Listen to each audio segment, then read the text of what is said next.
September 12th, Friday, Luke 6:39 to 42.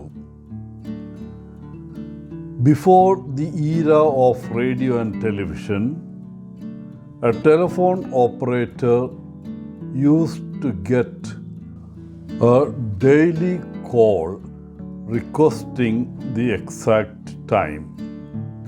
She was always able to give it authoritatively. This was because she checked her watch daily when the town's factory sounded its whistle at the end of each work day. One day, however, her watch stopped, and she told her mystery caller that she was waiting for the factory whistle. She explained that she used it each day to check or set her watch. There was a silence. Then the caller said, "This is the factory.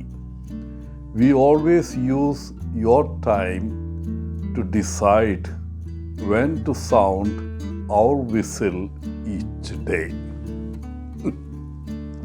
The blind leading the blind. In today's gospel, Jesus asks, "Can a blind man lead a blind man?" No, the blind cannot lead the blind.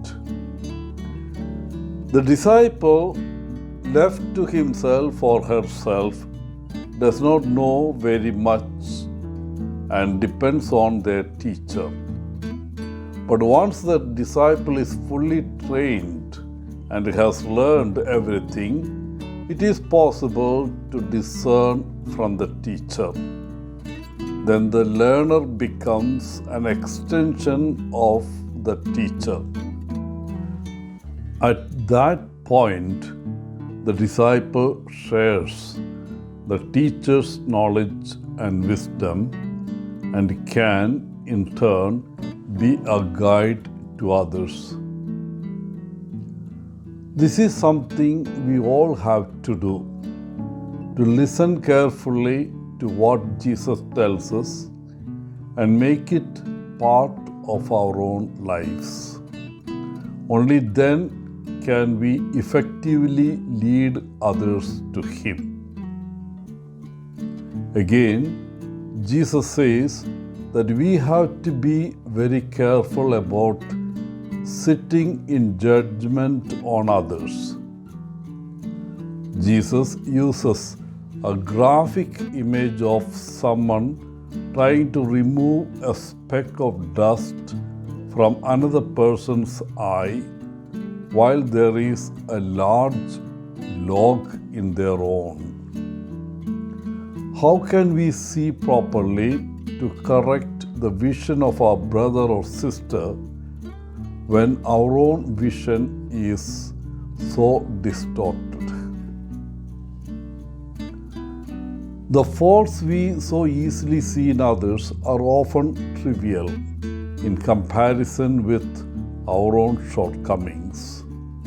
Of course, much of the energy we exert in putting down others is subconsciously to compensate for the shortcomings we are all too aware of in ourselves. And so often our judgments are based purely on external behavior. We usually have no idea of the inner motives or intentions of other people, or an awareness of their inability to behave otherwise than they do. So let us be very careful of making judgments. Today, the Church celebrates the memorial of the Most Holy Name of Mary. In 1683, the Christians of Vienna and Austria were under the siege by a force of Ottoman Turks. The Christians invoked the name of Mary, asking that she pray for their protection, and the Christians won the battle. Pope Pius X noted that the victory occurred 4 days after the celebration of the birth of Mary and made September 12th the day on which Mary's name would be honored throughout the church.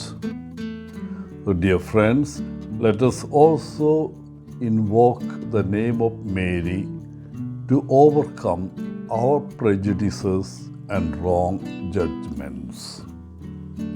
Wishing you a happy feast, Father Paul, CSSR from Kerala.